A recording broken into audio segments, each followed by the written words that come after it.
밀양 여중생 성폭행 가해자들을 최근 유튜버 등이 공개를 했습니다. 그 이후에 직장에서 해고되거나 아니면 사업장이 휴업하는 등의 파장도 만만치 않다고 합니다. 함께 보시죠. 신상이 공개된 밀양 여중생 성폭행 사건의 가해자들, 주종자 A씨, 주동자의 오른팔 B씨, 맛집으로 알려져 돈 끌어모으고 있다. 주동자는 돈 걱정 없이 딸을 키우고 있다. 경남 김해 한 외제차 전시장에서 근무, 호화 생활을 한다. 외제차를 굴리면서 호화 생활을 한다 등의 내용이 최근 폭로가 됐습니다.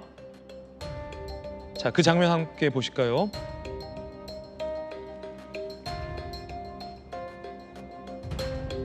유명 그 백종원 씨가 간 맛집이라며 그 뒤에서 일을 하고 있는 밀양 성폭행 여중생 성폭행 가해자의 모습이 공개가 되고 폭로가 된 겁니다. 자, 그리고 또 다른 가해자는 외제차 전시장에서 근무를 하면서 잘 살고 있는 모습까지 공개가 됩니다.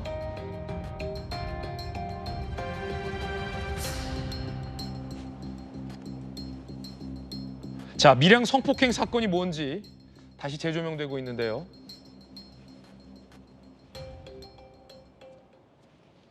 (2004년) 경남 밀양에서 발생했고 44명의 고등학생이 1년간 여중생 1명을 집단 성폭행한 끔찍한 사건입니다. 그 외에 75명이 범행 방조, 촬영 등 범행에 가담했고요. 법적 처벌을 받은 가해자가 한 명도 없어서 사회적인 논란이 됐습니다. 자, 그 이후에 시간이 지났습니다. 그때 당시에 2004년이었고 지금은 2025년이니까. 그러면 20여 년의 세월이 지났고 그 가해자들이 지금 민간에 의해서 공개가 되고 있는 겁니다. 가해자들은 개명 후 이름을 바꾸고 호화 생활을 하고 있더라라는 내용이 주요 폭로 내용이었습니다. 함께 보시죠. 자, 외제차 전시장 근무 가해자, 사건 후에 개명했고 외제차 세대를 보유했고 주말에 골프를 즐기는 취미를 즐기고 있더라. 잘 살더라. 아주 호화스럽게 잘 살더라라는 내용이 폭로가 된 겁니다. 자, 신상이 폭로되고 나서 이들 가해자들은 어떻게 됐을까요?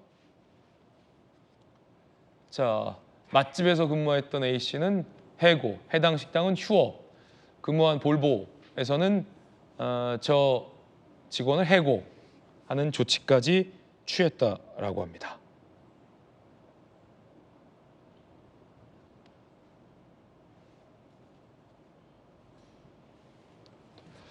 사실상 이 피해자에게는 씻을 수 없는 인생에 상처를 준 가해자들입니다. 그런데 고등학생이라는 이유로 제대로 처벌받지 못한 채 어쩌면 우리 기억 중에서 묻고 지나갔던 사건입니다. 이 사건을 다시 언급하는 것조차 누군가에게는 끔찍한 공포이자 끔찍한 기억일 수 있는 그런 사건입니다. 그런데 수사기관과 사법기관이 제대로 단죄하지 못했던 영역, 과연 민간 차원에서 이렇게 공개하고 제재해도 되는 것이냐라는 사회적인 논란도 뜨고 있고요. 과연 정의란 무엇인가와 관련해서 저렇게 가해자들은 떵떵거리며 잘 살고 있는데 피해자와 피해자 가족들은 아직도 그 상처를 마음속에 묻고 살아가야만 하는 것. 잘 사는 사람들을 봤을 때의 이 피해자와 피해자 가족들은 어떤 심정으로 저들을 보고 있을까와 관련된 느낌들. 여러분은 어떻게 생각하십니까? 간단치만은 않은 문제입니다. 정혁진 변호사님 어떻게 보세요? 일단 가해자가 무려 44명이에요. 피해자는 누구냐면은 여중생이었어요. 그런데 그 가해자들 44명이나 되는 가해자들이 제대로 처벌을 받지 않았어요. 왜냐하면은 지금은 법이 개정이 됐는데 그 당시만 하더라도 성범죄는 그 친고죄여가지고 그 피해자가 고소하지 않으면은 이게 그 가해자들도 처벌을 안 받을 수 있었거든요. 그런데 그 여중생의 아버지가 사실은 아버지 노릇도 제대로 했나 저는 굉장히 의심인데 그 가해자들하고 그냥 합의해 버렸어요. 그랬기 때문에 저 가해자들이 처벌을 안 받았어요. 그러면 그래도 내가 참 잘못했다. 그 다음에 그 행위가 아주 그냥 입에 담을 수 없을 정도로 뭐 굉장히 뭐 폭행에다가 뭐 별별 그냥 간단한 일반적인 성폭력도 아니고요. 굉장히 끔찍한 그러한 범죄를 저질렀는데 제대로 처벌도 받지 않았는데 보면은 그 이후에 저 가해자들이 진심으로 반성했다라고 하는 거는 눈꼽만큼도 없는 것 같아요. 그런데 지금 와서 보니까 오히려 뭐 내가 뭐 이렇게 산다. 그다음에 저 기사를 갖다 봤더니 우리 딸은 내가 뭐 세계에서 최고로 뭐 이렇게 보호해주겠다. 지금 그러고 있었단 말이죠. 그러니까 법적인 걸 떠나가지고 우리 국민들한테 공분을 살 수밖에 없는 그런 상황이 된 것이 아닌가 저는 그런 생각이 듭니다. 밀양 사건 가해자들의 부모가 그때 당시에 했던 발언도 다시 재조명되면서 논란이 일고 있습니다. 그때 가해자들의 부모 뭐라고 얘기했냐면 이렇습니다. 왜 피해자 가족한테 우리가 미안한 마음이 들어야 하느냐? 우리가 피해 입은 건 생각 안 하냐? 그러면서 딸 자식 잘 키워서 이런 일 없도록 만들어야지. 여자애들이 꼬리치는데 안 넘어간 남자애가 어디 있냐? 라는 가해자 부모의 과거 발언도 다시 재조명되고 있습니다. 저도 딸을 키웁니다만 밀양 여중생 성폭행 사건은 정말이지 끔찍한 사건입니다. 네. 그 사건의 가해자, 제대로 된 단죄도 없었고 사죄도 없었고 부모들은 저런 식으로 발언을 했었습니다. 그런데 지금 유튜버, 민간이잖아요. 사법기관이 아니에요. 민간이 저 사람들 찾아내서 신상을 공개하고 식당 문이 닫고 직장에서 해고되는 조치. 박수현 의원님 어떻게 보십니까? 그러니까 우리가 흔히 하는 말 중에 죄는 미워해도 사람은 미워하지 않아야 된다라는 가르침들이 있잖아요. 근데 그것은 뭘 전제로 하냐면 그 죄를 진 사람이 정말 철저하게 진심으로 반성하고 새로운 삶을 살아가고 그리고 자기의 죄로 인해서 피해를 본 피해자에게 진심으로 사과하는 이러한 것들이 전제가 될 때 사람은 미워하지 말자라는 말이 유효한 것 아닌가 하는 생각을 하면서 보고 있고 뭐 너무 마음이 아픈 일이어서 사실은 뭐 다른 말도 붙이기가 좀 어려운 것 같습니다. 어쨌든 이 사회적 정의와 뭐 개인 어떤 양심적 정의 이런 것들이 좀 정말 잘 조화롭게 모든 것들이 그런 평균적 정의 이상으로 잘 실현되는 법과 제도, 사회적 문화 이런 것들을 만들어 가는데 정말 우리가 함께 노력해야 될 그런 부분이 아닌가 이런 생각을 합니다. 자, 그 해당 외제차 업체가 해고 공지도 공개를 했습니다. 이 자칫 신상이 공개되고 논란이 돼서 이 업체가 계속 감싸면 그 업체에게도 피해가 이어지는 상황이기 때문에 해고 조치를 했다라는 공지까지 공개가 된 건데 함께 보시죠.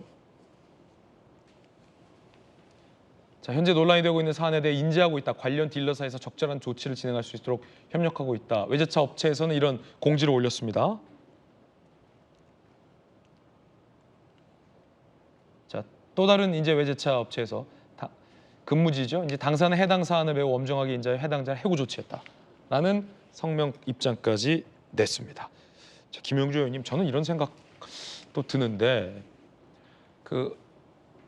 우리가 삶을 살아가면서 사회적 정의를 너도 나도 실현한다라고 민간에서 무분별하게 단죄를 하면 그 사회적 질서가 무너져서 안 되지만 한편으로는 그것은 뭐 대정의이지만 적어도 이 사건에서는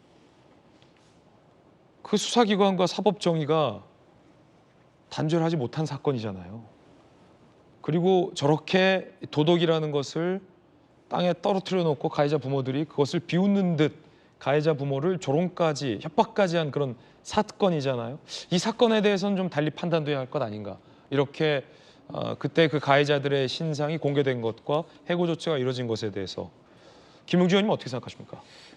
이 사건이 일어난 거는 2004년인데 2014년에 이수진 감독이 항공주라는 제목으로 이 사건을 영화화했습니다. 천우희 씨가 주연했던. 예. 그래서 그 영화를 본 사람들의 느낌도 어떻게 이런 일이 있을 수 있는가라고 하는 부분이 그야말로 정말 한편으로 보면 밀양이라는 지역사회가 토착 세력들과 공권력이 그냥 힘을 다 합쳐서 아주 힘없는 여중생과 그 가족들을 협박해서 그냥 아무것도 할 수 없게 만들어버리는 그런 것이 이제 극화돼 있는 거거든요.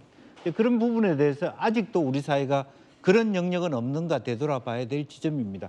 그때는 물론 법적인 측면이 친고죄가 있었기 때문에 그런 게 가해졌고 지금은 달라졌다 하지만은 기본적으로 그럼에도 불구하고 저 사람들이 그대로 저 지역사회에서 떵떵거리고 살아가는 것이 과연 우리 사회가 정의로운 사회냐 하는 물음에 대해서 우리가 한번 좀 생각해 볼 필요가 있고요. 또 김무중 사건 마찬가지입니다. 음주운전했는데도 무죄가 너무 많이 나왔고 집행유예로 방면되는 게 너무 많았기 때문에 최근에 있어서 우리 사회가 일어나고 있는 부분에 대해서 다시 한번 기풍을 되새겨 볼 때가 아닌가 그렇게 생각합니다. 예. 저희들은 6주 광고 보고 돌아오겠습니다. 잠시 후에 뵙겠습니다.